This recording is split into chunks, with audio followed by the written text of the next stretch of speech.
BFM Business, BFM Crypto, le club.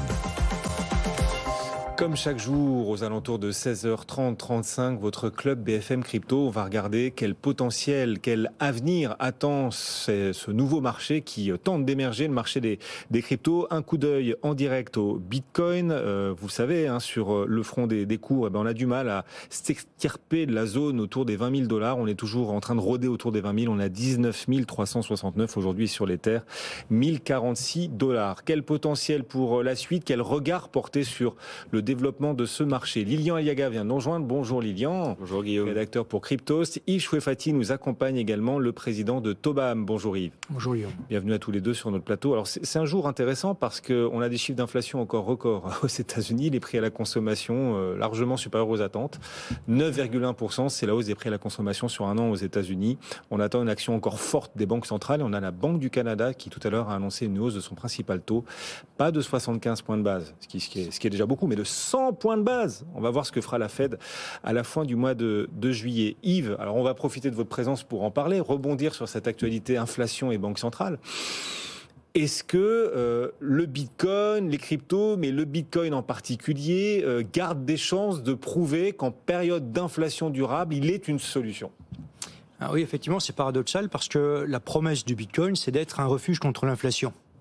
Et là, on l'a, l'inflation, et le Bitcoin baisse. Comment ça se fait ?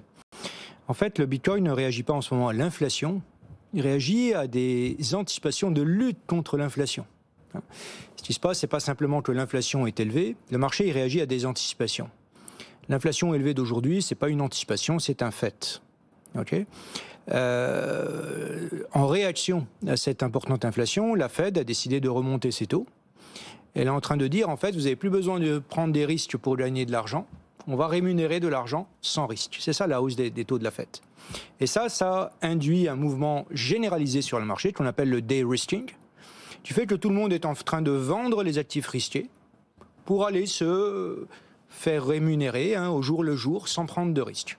Et c'est ça qui explique en fait la baisse de tous les marchés risqués, que les marchés risqués soient les marchés obligataires. Le marché obligataire est en très très forte chute depuis le début de l'année, le marché actions, et évidemment le marché de la crypto qui, étant plus risqué, est encore plus fortement frappé par ce mouvement qui est complètement généralisé. Ce qui se passe aujourd'hui, ce n'est pas un phénomène crypto, c'est un phénomène de dérisking. Et donc, pour l'instant, le Bitcoin ne parvient pas à montrer qu'il est une solution face à l'inflation parce qu'on a en face de cette inflation les resserrements monétaires. Le marché directeur, ce sont les taux longs américains. Tout à fait. Comment vous les voyez évoluer à l'avenir, ces taux longs américains ? En fait, le vrai leader du marché, c'est même pas la banque centrale. Le vrai leader du marché aujourd'hui, ce sont les actions des gouvernements. On a aujourd'hui des comptes publics qui, dans le monde entier, sont extrêmement déséquilibrés. Pour rétablir cet équilibre, il y a 3 solutions. Soit on baisse drastiquement les dépenses publiques et on n'en prend pas la direction. Soit on augmente énormément les impôts. Et là non plus, on n'en prend pas la direction.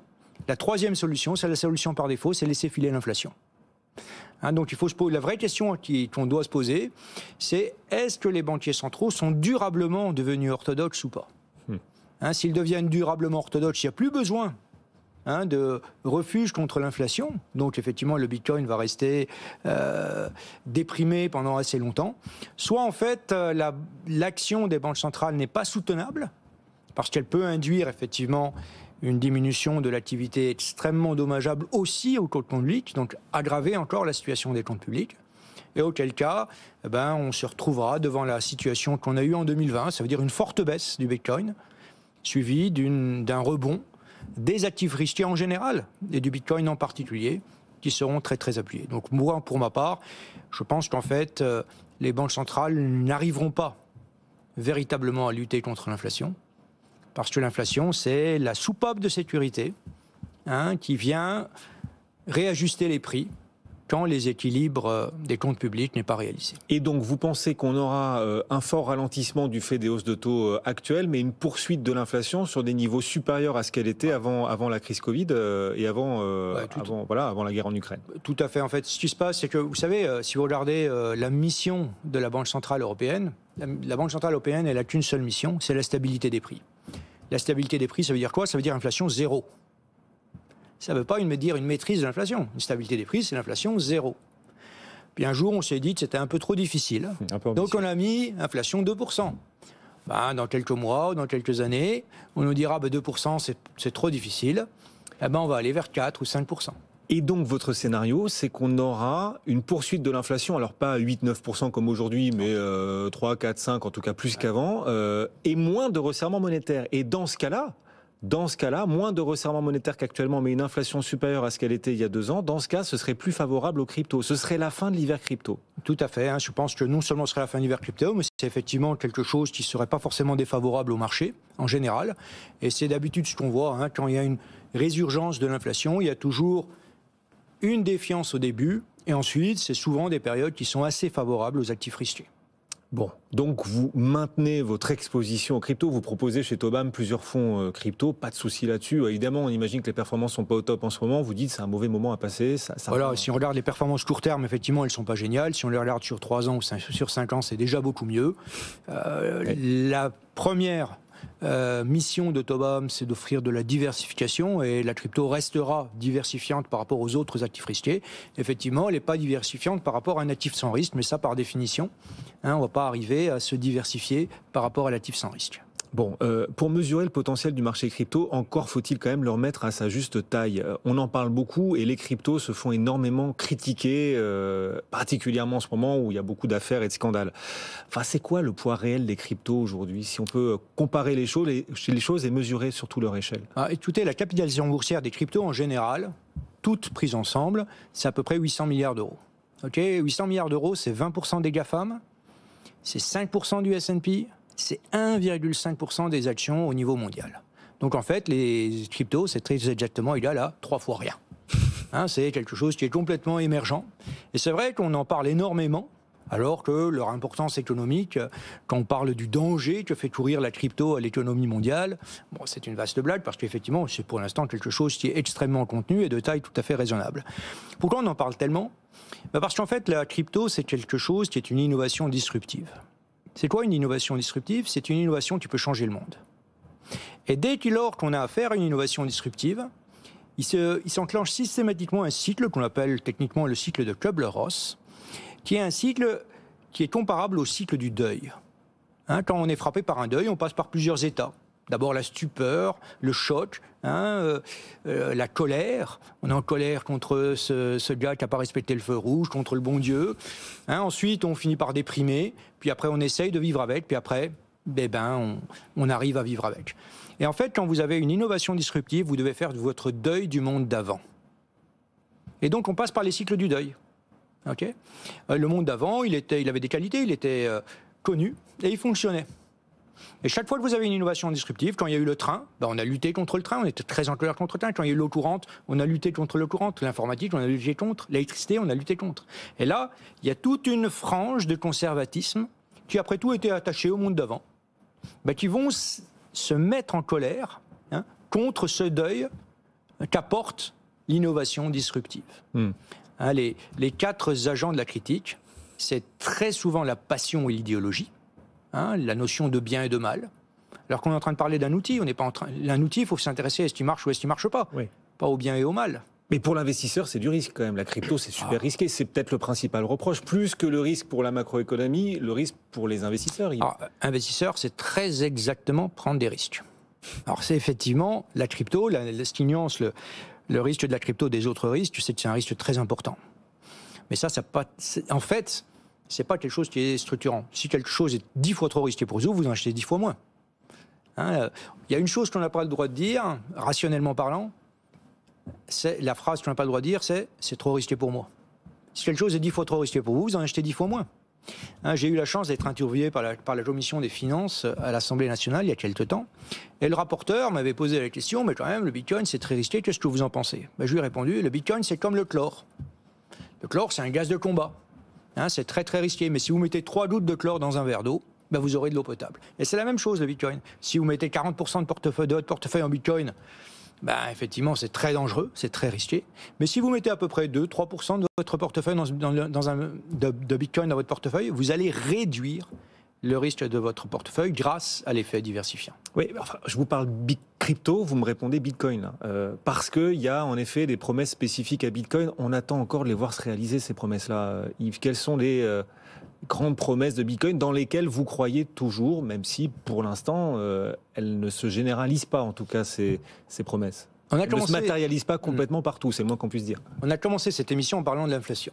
Le premier bloc du Bitcoin, quand il a été miné le 3 janvier 2009, ce bloc faisait référence à la page de garde, enfin la première page du Financial Times, qui parlait justement du fait que la Banque centrale anglaise allait émettre massivement de la monnaie pour essayer de sauver le secteur bancaire.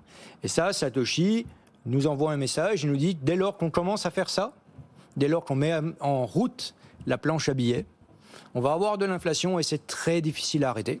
Parce que la planche à billets, c'est un peu comme une drogue. C'est du confort, c'est une drogue. Et après, on n'arrive plus à se passer de cette drogue. Plus on en prend, moins on est athlétique. Et moins on est athlétique, plus on en prend. C'est un cercle vicieux. Et c'est en réponse à cette menace que Satoshi a inventé le Bitcoin. C'est quoi la proposition de valeur du Bitcoin? La proposition de valeur du Bitcoin, elle est très simple, elle tient en une phrase. Il y en a 21 millions.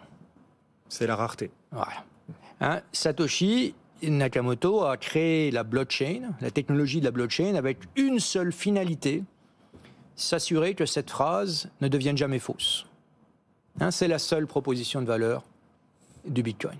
C'est quelque chose qui est définitivement rare.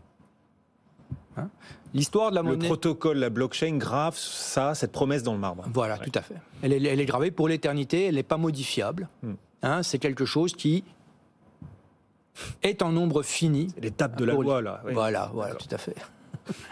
Et c'est une loi, effectivement, qu'on ne pourra pas modifier, parce que pour la modifier, il faudra avoir un consensus absolu et pas une majorité. Et ce consensus, il suffira qu'un serveur dise non pour ne pas qu'il soit modifié. Et donc cette blockchain, ce protocole rend l'arbitraire impossible sur Bitcoin, alors que les banquiers centraux font, eux, à peu près ce qu'ils veulent. C'est ça l'idée. Tout à fait. Bon, voilà la promesse de valeur de Bitcoin. On verra si l'avenir donne raison à ceux qui y investissent. On rappelle, et vous le disiez parfaitement, c'est bien sûr de la diversification. Lilian, c'est au cœur de votre stratégie patrimoniale, le Bitcoin? Non, mais qu'est-ce que... Non, et on ne parle pas de vie privée ici. Mais voilà, comment est-ce que vous appropriez le propos d'Yves à l'instant? Vous nourrissez d'ailleurs beaucoup des propos d'Yves qu'on voit régulièrement dans les médias crypto également, qui est une source d'inspiration, et c'est vrai, qui est relativement passionnant. Comment est-ce que vous réagissez à ce qu'il vient de nous expliquer? C'est vrai que c'est assez intéressant cette stratégie, comme il expliquait, de réduire en fait son exposition à Bitcoin. En effet, quand on est exposé à 50% aux cryptos dans son portefeuille, on prend beaucoup plus de risques quand on est exposé à seulement 2%. Et nécessairement, quand on est exposé que à 2%, eh bien, au contraire, finalement, on réduit le risque de son portefeuille puisqu'on se diversifie. Ça, je trouve ça très intéressant. Après, c'est vrai que dans la jeune génération, on va dire les jeunes investisseurs dans les cryptos n'ont pas nécessairement ce recul-là, cette sagesse, on va dire, sur la constitution de leur portefeuille. Et il est plus fréquent de voir des jeunes avoir des portefeuilles beaucoup plus exposés aux cryptos. Mais c'est vrai qu'il faudrait justement prendre l'expérience de ceux qui ont justement plus d'expérience justement dans le domaine. Et s'en inspirer. Oui, et puis il y a des bonnes pratiques dans la finance traditionnelle qui peuvent s'appliquer aussi aux cryptos, Yves. Tu dis quelque chose de très intéressant, c'est que tu différencies les populations jeunes des populations comme moi beaucoup plus âgées. En fait, le principal patrimoine du jeune, c'est quoi? C'est précisément sa jeunesse. Et donc avoir un patrimoine qui est faible, qui est très très exposé à la crypto, ça vient diversifier quelque part son patrimoine global, qui est essentiellement constitué de sa jeunesse, de son avenir professionnel, de son éducation à avoir, etc. Donc on peut comprendre que quelqu'un d'âge jeune ait une exposition plus risquée Que quelqu'un qui va effectivement utiliser son patrimoine financier pour vivre. Le jeune, il ne va pas utiliser son patrimoine financier pour vivre. Il y a un adage sur les marchés. Les jeunes font leur expérience avec leur argent, les plus âgés font de l'argent avec leur expérience. Voilà, c'est à peu près ça. Tout est résumé. Voilà. Lilian, l'hiver crypto, en tout cas, n'en finit pas. On a un Bitcoin toujours autour des 19-20 000 $. Mais dans la vraie vie, si les cryptos traversent l'hiver, dans la vraie vie, c'est pleine chaleur, la canicule un peu partout, en Europe et aux États-Unis, au Texas. Alors vous allez me dire pourquoi on parle de canicule dans le club BFM Crypto. Eh bien parce que la météo impacte aussi le Bitcoin. Là-bas, au Texas, les fermes de minage de Bitcoin sont du fait de cette canicule à l'arrêt. Actuellement, en effet, au Texas, on a une forte période de canicule avec des températures qui peuvent facilement dépasser les 40 degrés. Et donc, nécessairement, avec un réseau électrique qui est assez fragile, on risque des coupures d'électricité pour surconsommation et donc des conséquences qui pourraient être assez dramatiques. Donc, les exploitants des réseaux électriques du Texas ont demandé aux entreprises de limiter leur activité, voire même de stopper leur activité. Et justement, les grosses fermes de minage de Bitcoin au Texas ont complètement stoppé leur activité pour répondre à cette demande. Et ce qu'il faut savoir, c'est que ça a permis quand même de baisser d'à peu près 1% la consommation énergétique, enfin d'électricité du réseau du Texas. Donc c'est assez important, mais il faut rappeler tout de même que le Texas représente 11% du hash rate total de Bitcoin, donc c'est-à-dire de l'électricité qui est mise à disposition pour le fonctionnement du réseau Bitcoin finalement. Donc c'est assez important. Et donc oui, en effet, à l'heure actuelle, toutes les fermes de minage de Bitcoin au Texas sont fermées.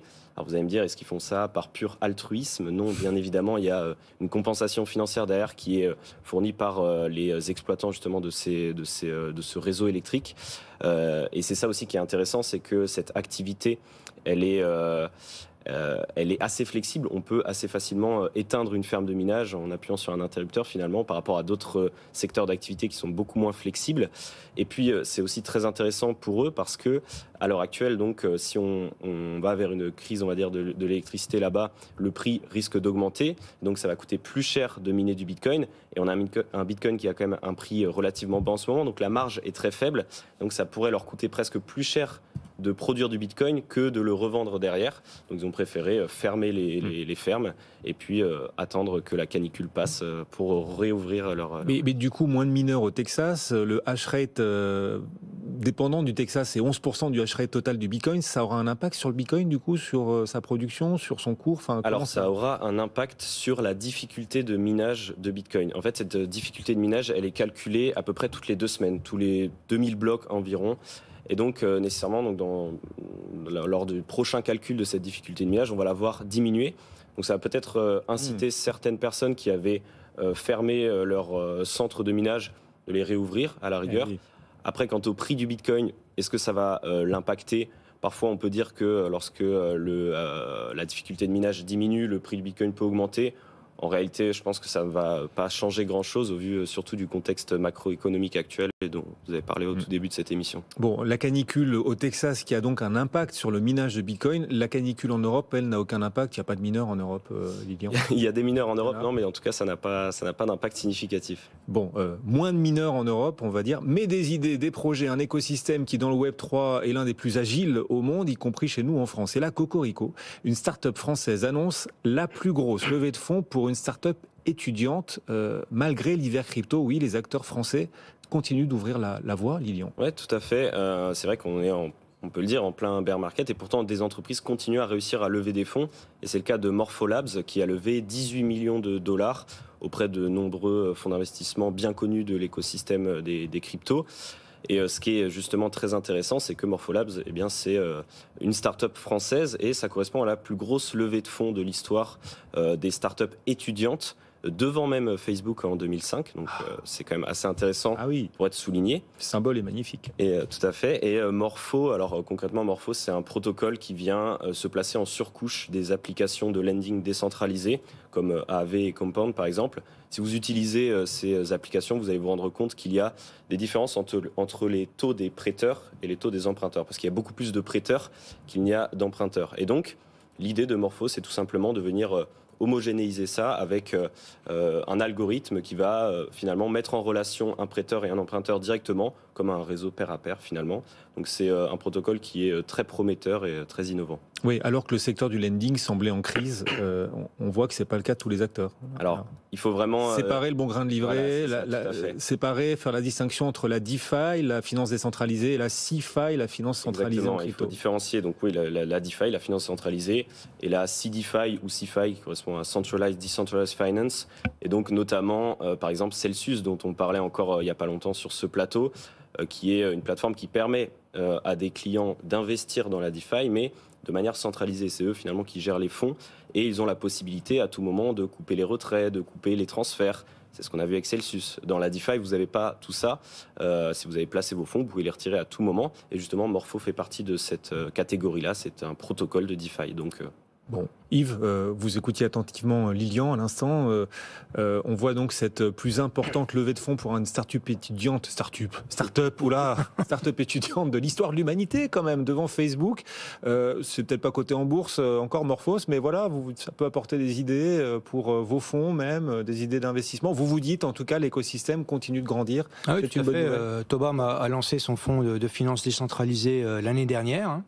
On a vraiment bâti une thèse d'investissement sur la finance décentralisée. Quand cette thèse nous paraissait bien définie, on a lancé le fonds et effectivement on arrive à bien le commercialiser, principalement aux États-Unis et au Canada et auprès de certains single family en Europe. Notre thèse d'investissement sur la DeFi, c'est qu'il y a quand même beaucoup de richesses qui s'est accumulée dans le monde de la crypto et que dès que vous avez une accumulation de richesses, il y a besoin de services. C'est quoi le métier de banquier ? Le banquier, il ne vous prête pas de richesse. Le banquier, il vous prête de la liquidité. Il va prendre quelqu'un qui est déjà riche, soit qui est riche de son contrat de travail, soit qui est riche de son usine. Quelqu'un qui a une usine qui vaut 100 millions, on va lui prêter 10 millions d'euros pour qu'il achète des machines-outils supplémentaires. Donc en fait, le métier de banquier, c'est de prêter de la liquidité à quelqu'un qui a déjà un patrimoine. Et en fait, ce métier, qui est un besoin de l'économie, c'est un métier qui n'était pas exercé par les acteurs traditionnels dans le monde de la crypto. La nature a horreur du vide. Dès qu'il y a un vide, il est comblé par des initiatives. Et c'est ça qui explique en fait le secret de la DeFi. Donc nous, on a lancé effectivement deux types de fonds. On a lancé des fonds, une offre qui achète des jetons du monde de la DeFi.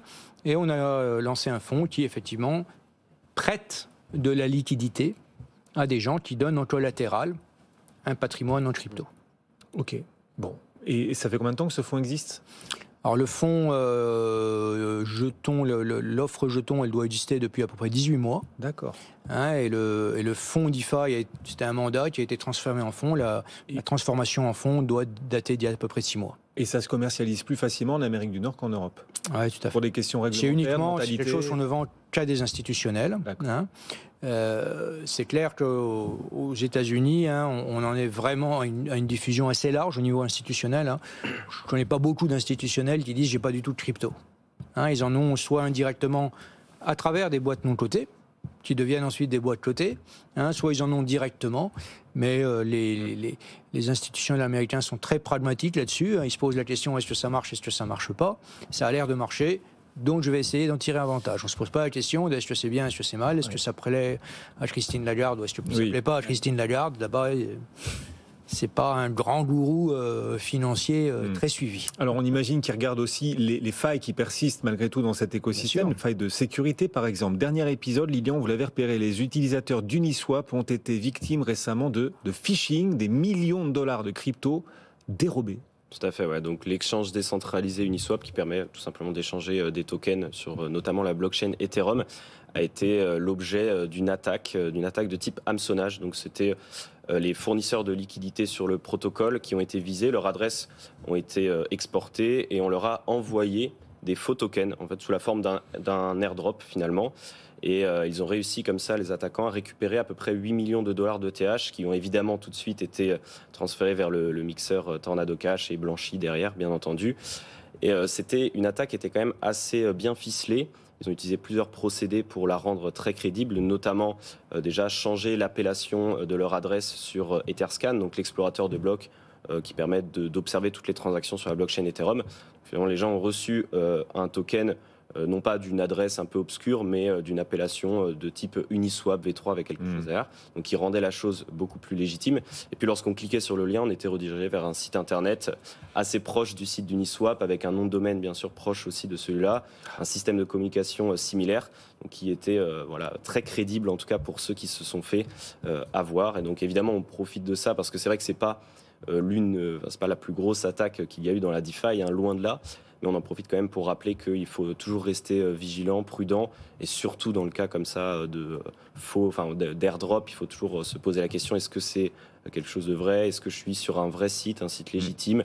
Peut-être même regarder les réseaux sociaux des protocoles pour vérifier s'ils en ont parlé ou pas. C'est ça, parce que quand ils en font un, ils le font savoir. Souvent, ils le font savoir, en effet. Et donc, voilà. Et puis en plus, conserver ces cryptos dans des portefeuilles froids, c'est la meilleure solution en tout cas pour ne pas s'exposer à ce genre de risque. Toute l'expertise, la jeunesse et l'expérience, la sagesse de nos experts du club BFM Crypto. Merci à tous les deux de nous avoir accompagnés. Lilian Aliaga, rédacteur pour Cryptos, Yves Chouefati, le président de Tobam, à nos côtés aujourd'hui. Merci messieurs, bel été. Bon retour.